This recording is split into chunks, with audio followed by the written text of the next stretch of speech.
Bismillahirrahmanirrahim. In this lecture, we will discuss about the mass effect and bonding energy. आज हम इस lecture में क्या डिस्कस करेंगे, मास इफेक्ट को और साथ ही साथ बॉन्डिंग एनर्जी को भी डिस्कस करेंगे। ये दोनों टर्म्स न्यूक्लियर फिजिक्स में बहुत इंपॉर्टेंट है। तो first of all we will discuss about the mass effect. हम देखेंगे कि मास इफेक्ट क्या होता है। जब हम टोटल मास ऑफ न्यूक्लियस को मेजर करते हैं, जो कि प्रोटॉन्स और न्यूट्रॉन से मिलकर बना होता है, तो होना क्या चाहिए था कि जो मास ऑफ प्रोटॉन्स और मास ऑफ न्यूट्रॉन्स को ऐड करते हैं तो वो मास ऑफ न्यूक्लियस आना चाहिए था।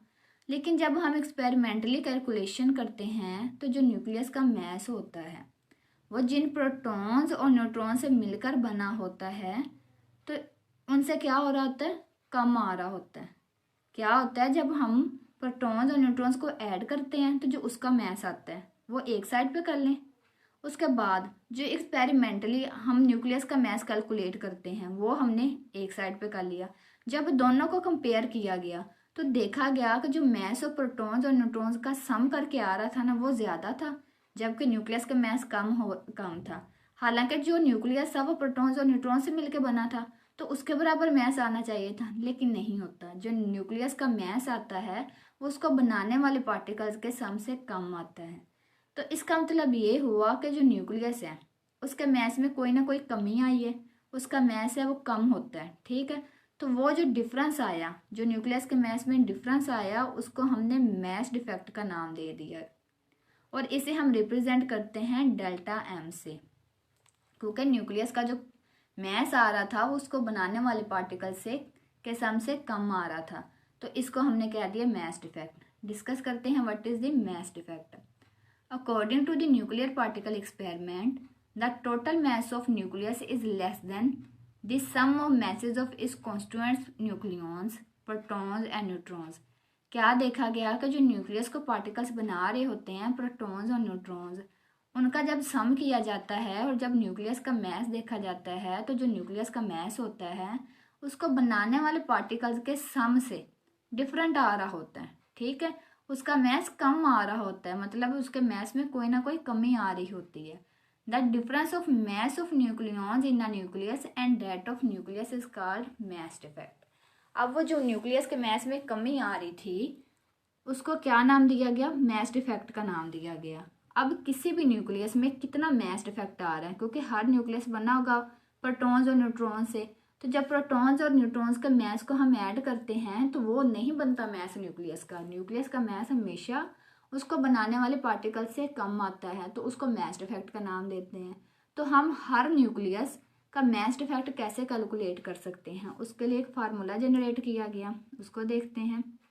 Hair MP, M in mass and P for proton. MP is equal to mass of each proton. Mn stand for mass of each neutron and capital M stand for mass of nucleus. अब इसको हम calculate कैसे करेंगे, सबसे पहले हमने क्या करना है, मास ऑफ प्रोटॉन्स और मास ऑफ न्यूट्रॉन्स को ऐड करना है। लेकिन किस तरह, sum of masses of nucleons is equal to Z mass of proton. Z stand for atomic number. हम क्या करेंगे, एटॉमिक नंबर के साथ, यानी कि जितने प्रोटॉन्स होंगे उनके साथ मास ऑफ ईच प्रोटॉन को मल्टीप्लाई करवा देंगे। एक प्रोटॉन को मास को टोटल नंबर ऑफ प्रोटॉन के साथ मल्टीप्लाई करवा देंगे। ठीक है, उसके बाद क्या करेंगे, यहाँ पे हम न्यूट्रॉन के नंबर को मल्टीप्लाई करवाएंगे मास ऑफ न्यूट्रॉन से। तो हमें पता है न्यूट्रॉन किस तरह निकाल सकते हैं, मास नंबर में से जब एटॉमिक नंबर को माइनस करेंगे तो हमारे पास न्यूट्रॉन नंबर आएगा। तो जितने न्यूट्रॉन होंगे उनको उनके एक न्यूट्रॉन के मास से मल्टीप्लाई करवा देंगे, तो जब दोनों को ऐड करेंगे तो वो हमारे पास आ जाएगा sum of masses of nucleons. अब मास इफेक्ट कैसे कैलकुलेट करेंगे, delta M is equal to, अब ये जो sum of masses of nucleus हमने फाइंड किया है उसमें से हम माइनस कर देंगे मास ऑफ न्यूक्लियस, यानी जो एक्सपेरिमेंटली कैलकुलेट किया होता है मास ऑफ न्यूक्लियस, उसको सम ऑफ मैसेज ऑफ न्यूक्लियॉन्स यानी प्रोटॉन्स और न्यूट्रॉन के मास का सम करके उसमें से मास ऑफ न्यूक्लियस को सब्ट्रैक्ट करवा देंगे तो वो हमारे पास आ जाएगा मास डिफेक्ट। अब किसी भी न्यूक्लियस का मास डिफेक्ट इस फार्मूले से कैलकुलेट किया जा सकता है। इसको एक एग्जांपल के जरिए देखते हैं। Calculate the mass effect of uranium 23892, यहाँ 92 है। mass of uranium 23892 is equal to 238.0507 U। अब ये जो मैस यूरेनियम का दिया है ये हमारे पास एक्सपेरिमेंटली कैलकुलेटेड है, ये यहाँ पे हमारे पास कैपिटल M है। तो हमें पता है कि जो Z है वो एटॉमिक नंबर है, प्रोटॉन की तादाद है। तो यूरेनियम में प्रोटॉन की तादाद कितनी है 92 और मैस नंबर कितना है 238। तो जो हमारे पास experimentally calculated mass of nucleus है वो कितना है 238.0507 U। अब मैस डिफेक्ट का फार्मूला यूज़ करेंगे और उसमें ये सारी वैल्यूज़ पुट करते हैं। अब जे की जगह 92 पुट कर देंगे, यानी कि एटॉमिक नंबर और मैस ऑफ प्रोटॉन। साथ में हमने क्या करना है, प्रोटॉन के नंबर को मल्टीप्लाई करवा देना है मैस ऑफ प्रोटॉन के साथ। और मैस कितना होता है प्रोटॉन का 1.007276 U। अब ये यूनिफाइड मैस स्केल में मेजर किया गया है मैस ऑफ प्रोटॉन, उसके साथ एटॉमिक नंबर को मल्टीप्लाई करवा देंगे, साथ ऐड क्या करेंगे न्यूट्रॉन नंबर को। और न्यूट्रॉन नंबर कैसे निकाल सकते हैं, मैस नंबर में से एटॉमिक नंबर को माइनस करवा देंगे। जब 238 में से 92 को माइनस करवाया तो जो न्यूट्रॉन नंबर हमारे पास आएगा वो आएगा 146, उसको मल्टीप्लाई करवा देंगे मैस ऑफ न्यूट्रॉन के साथ, that is equal to 1.008665 U। जब ये एडिशन हो जाएगी, जब मैसेस का सम हो जाएगा तो उसमें से जो experimentally calculated mass of nucleus होगा उसको सब्ट्रैक्ट करवा देंगे। अब इन दो वैल्यूज़ को हम ऐड करके थर्ड वन यानी मैस ऑफ न्यूक्लियस को सब्ट्रैक्ट करवा देंगे। तो जो हमारे पास मैस डिफेक्ट आया है, मैस में कमी आई है, वो कितनी आई है 1.883605 U। और इसी फार्मूले से हम किसी भी न्यूक्लियस का मैस डिफेक्ट फाइंड कर सकते हैं। अब मैस डिफेक्ट में हमने क्या देखा कि जो न्यूक्लियस है उसका मैस उसको बनाने वाले पार्टिकल से कम आ रहा था। अब मैस में वो डिफेक्ट क्यों आ रहा था, कि मैस में डिफेक्ट क्यों आता है, यानी जब हम न्यूक्लियस में प्रोटॉन्स और न्यूट्रॉन्स को इकट्ठा करें तो न्यूक्लियस के मैस में कमी आ रही है। तो वो जो मैस कम हो रहा है वो कहाँ जा रहा है। अब इस बात का भी तो हमें याद चाहिए कि वो मैस मतलब कि अब मैस होगा तो वही ना, प्रोटॉन्स और न्यूट्रॉन से मिलकर बना हुआ है, उतना मैस ही होना चाहिए था। अब जो मैस में कमी आ रही है वो किस फॉर्म में बाहर निकल रही है, तो इसका आंसर मिलेगा हमें बाइंडिंग एनर्जी में। कैसे, now we discuss about the binding energy. अब बाइंडिंग एनर्जी क्या होती है उसको डिस्कस करते हैं। जब प्रोटॉन्स और न्यूट्रॉन्स न्यूक्लियस के अंदर कंबाइन होते हैं तो वो किसकी वजह से कंबाइन हो रहे होते हैं, they combine with these other due to strong nuclear force. तो क्या होता है जब वो एक दूसरे के साथ वहाँ पे कंबाइन होते हैं, मिलते हैं, तो वहाँ से कुछ रेडिएशन इमिट होती हैं। अब दरअसल जो जिस न्यूक्लियर फोर्स के साथ वो आपस में कंबाइन होते हैं ना वो एक अट्रैक्टिव फोर्स होती है।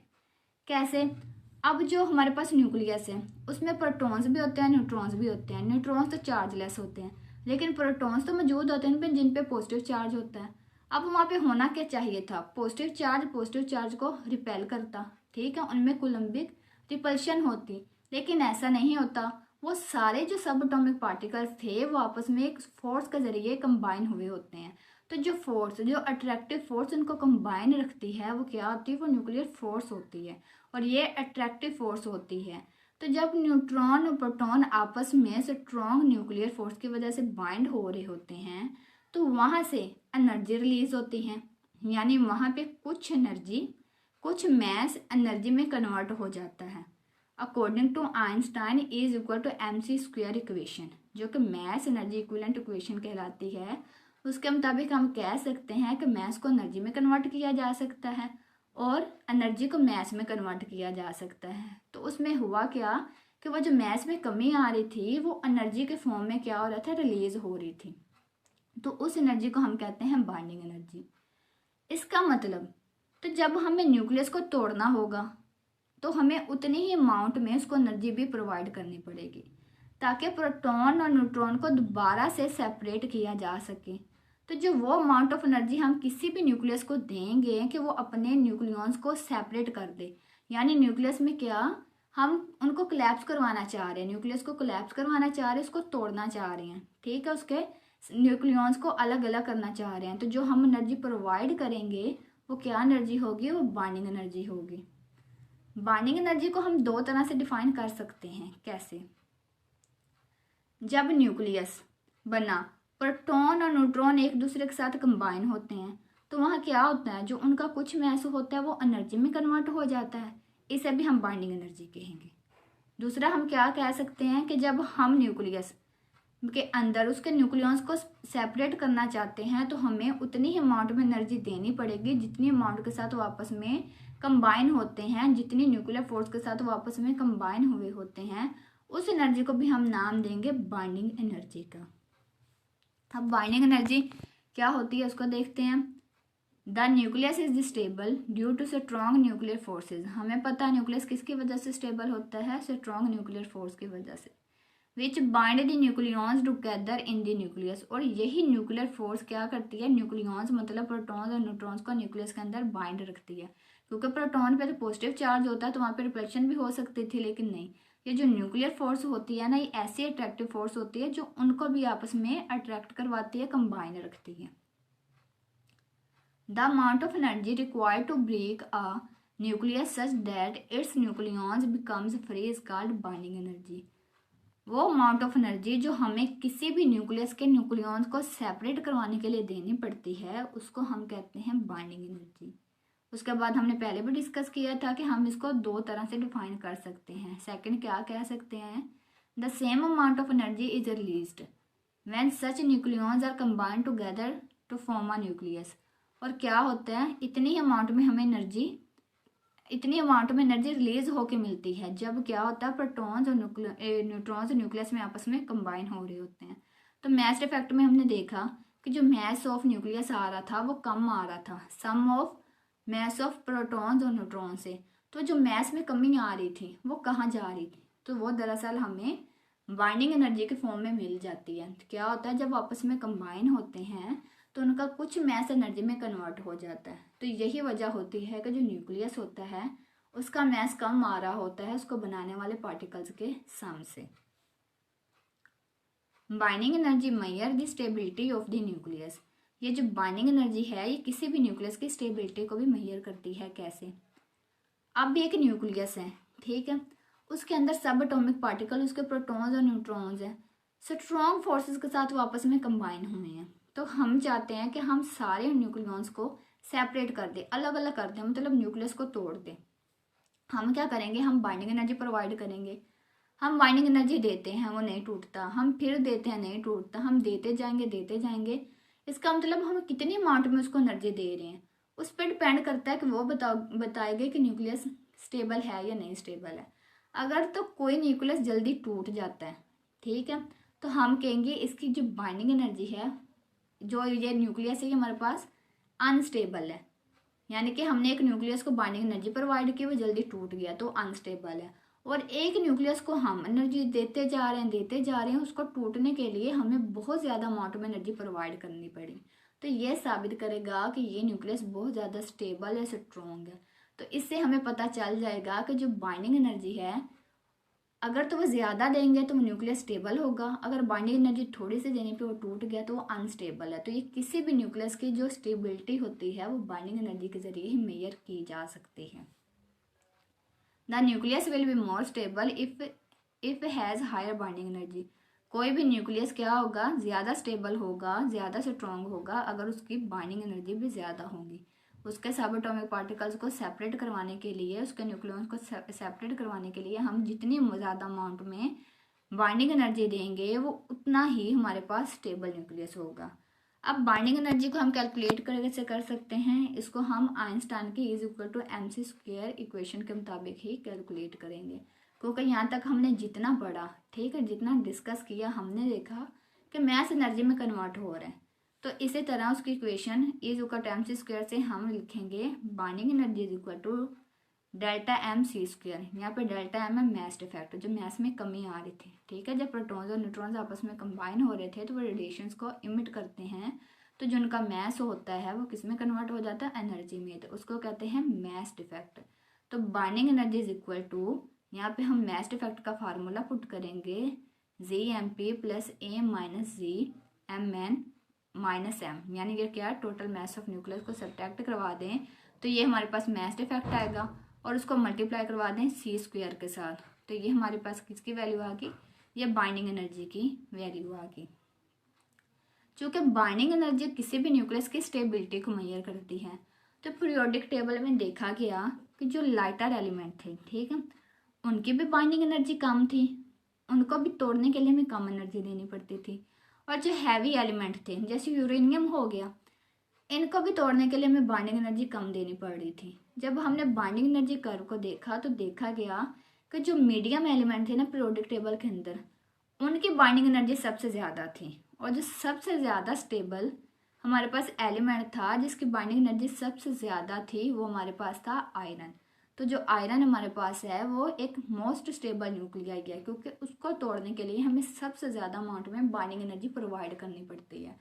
तो बाइंडिंग एनर्जी क्या करती है, किसी भी न्यूक्लियस की स्टेबिलिटी को मेजर करती है, और सबसे ज़्यादा स्टेबल न्यूक्लियस हमारे पास आयरन का न्यूक्लियस है। अब जो ये फार्मूला है, ये जो बाइंडिंग एनर्जी का फार्मूला है, ये फार्मूला है सारे न्यूक्लियॉन्स को सेपरेट करवाने के लिए, यानी एक न्यूक्लियस जितने न्यूक्लियॉन से मिलके बना है ना, उन सबको सेपरेट करवाने के लिए जितनी बाइंडिंग एनर्जी देनी पड़ती है, ये इस फार्मूले से हम कैलकुलेट कर सकते हैं। लेकिन अगर हमें न्यूक्लियस के अंदर से सिर्फ एक न्यूक्लियॉन को सेपरेट करवाना हो, प्रोटॉन भी हो सकता है, न्यूट्रॉन भी हो सकता है, अगर हमें एक न्यूक्लियॉन को सेपरेट करवाना होगा तो तब उसे कितनी बाइंडिंग एनर्जी लेनी पड़ेगी, वो हम कैलकुलेट करेंगे in the form of binding energy per nucleon. अब देखते हैं कि हमारे पास बाइंडिंग एनर्जी पर न्यूक्लियॉन क्या होती है। The binding energy per nucleon of the nucleus is the ratio of total binding energy of nucleus to the mass number, यानी A stand for mass number. जो हमारे पास बाइंडिंग एनर्जी पर न्यूक्लियॉन होगी, इसमें क्या करते हैं, हम बाइंडिंग एनर्जी को डिवाइड करवा देंगे टोटल मास से, टोटल मास नंबर से डिवाइड करवा देंगे, तो हम हमारे पास एक न्यूक्लियॉन की बाइंडिंग एनर्जी आ जाएगी। क्या हम करेंगे, जो बाइंडिंग एनर्जी पर न्यूक्लियॉन में कि बाइंडिंग एनर्जी को मास नंबर के साथ डिवाइड करवा देंगे, तो हमें मिल जाएगी बाइंडिंग एनर्जी पर न्यूक्लियॉन, यानी एक न्यूक्लियॉन को सेपरेट करवाने के लिए हमें कितनी एनर्जी चाहिए होगी, ये उसका फार्मूला हमने जनरेट कर लिया। Next we will discuss about the binding energy, ठीक है। अब बाइंडिंग एनर्जी की हम कैलकुलेशन कर लेते हैं एक एग्जांपल के थ्रू। Calculate the binding energy of helium, जिसको हम अल्फा पार्टिकल्स भी कहते हैं, having m is equal to 4.00153 U। Unified mass के लिए में ये हमारे पास कैलकुलेटेड मैस आ गया हीलियम का। अब इसकी मदद से हमने बाइंडिंग एनर्जी फाइंड करनी है।